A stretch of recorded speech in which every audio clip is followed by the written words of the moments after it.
I am the Black Knight.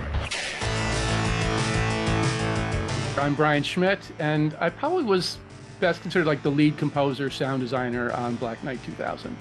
You know, Ed Boon, who went on to create Mortal Kombat, was the programmer. That was the last pinball machine he did before he created Mortal Kombat. Steve Ritchie is also a musician. He's a guitar player.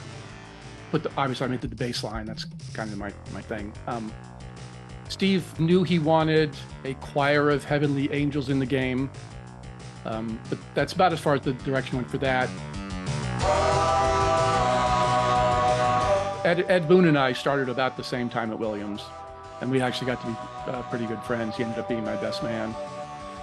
And so it was a very collaborative effort amongst multiple people. When we were working on pinball games, typically there'd be a programmer assigned, an audio person assigned, an artist, playfield, and so on. And then, of course, the voice of the Black Knight is Steve. We pitched him down, we processed him and stuff like that, but it's not just Steve's voice, it is Steve. You're playing against Steve when you're playing that game. You got the power. You got the might. No way. Get ready for battle. Give me your money. Beat the Black Knight.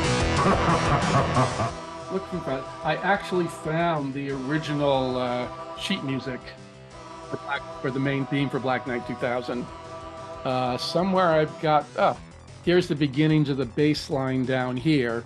Da da da da da da da da da da da da. Dan Forden wrote the multi-ball music for that game, which is one of the most amazing pieces of pinball music I've ever heard. I mean, I wish I had written it. It's so good. For me, that game is real special too, because one of the games that made me a giant pinball fan, Steve did. It was the original Black Knight, which I played to death.